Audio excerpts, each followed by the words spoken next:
In this video, we're going to be doing applications with percents, specifically tax and discounts. Let's look at example 1. The property taxes on a house were $1,212. What was the tax rate if the house was valued at $136,000?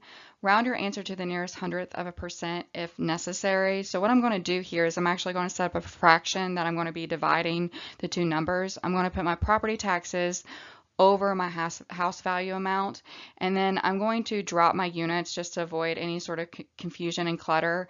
And so I'm going to do 1,212 and I'm going to divide that by 136,000. And when I do that, I'm going to get a pretty lengthy decimal. Here I took it out 6 places past the decimal point. I would encourage you to do something similar, at least take it 5 places after the decimal. And so here I technically could be done, but it does say that it wants the answer to be the nearest hundredth of a percent. So recall, to change a decimal to a percent, I got to multiply the decimal by 100. And so when I take that decimal and I multiply by 100, I get my tax rate to be 0.89%. All right, let's look at example 2. Example 2 is actually going to have several steps with it, but our first part of it is the discount on a new laptop was $122. This was a discount of 20%. What was the original selling price of the laptop? We're going to round our answer to the nearest cent if necessary. Cent means 2 places after the decimal. And so recall that 20% is actually equal to 20 over 100. And so to solve for my original selling price, I'm going to actually set up a proportion. And so I have $122 for my discount. That's how much is discounted out of my original price, which is X, which I put on the denominator of my first fraction. That discount amount is equal to 20%, and 20% is equal to 20 over 100. Now I have a proportion that I'm going to solve, and so I'm going to take away all of my units so to help with any distractions, and now I'm ready to solve this proportion for X. And so to do that, I'm going to cross multiply. I'm circling the numbers I'm going to be multiplying together, and I'm going to be doing my red numbers on the left and my blue numbers on the right. And so in my red box, I'm going to do 122 times 100. That's got to equal 20 times X. Now I'm ready to simplify each of my boxes. So 122 times 100 is 12,200. That's got to equal 20x.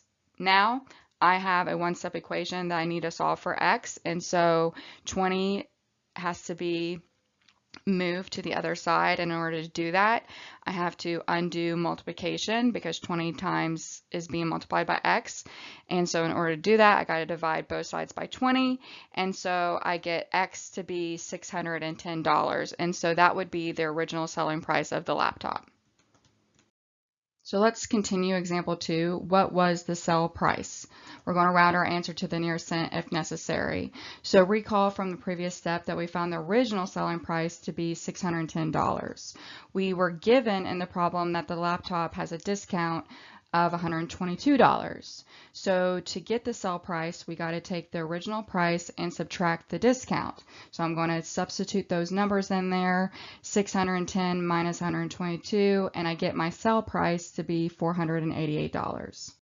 All right, my last part of example 2, what would a customer pay for the laptop if a 6% sales tax was added to the sell price?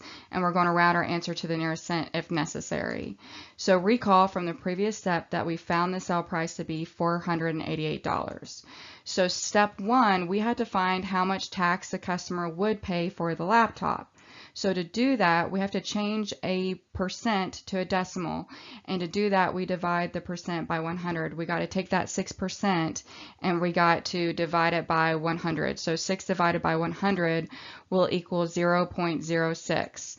And that's going to be my tax rate. Next, to get my tax amount, I'm going to take the sales price and I'm going to multiply it by that tax rate that we just found in decimal form. And so I'm going to substitute my numbers in there. 488 times 0.06 is going to give me $29.28. That is going to be my tax amount. The last step, to find the total cost that the customer would pay with sales tax, I'm going to have to take my sales price and add my tax amount that I just found. And so I'm going to substitute those numbers in, 488, and add my tax amount of $29.28 to get the total cost to be $517.28.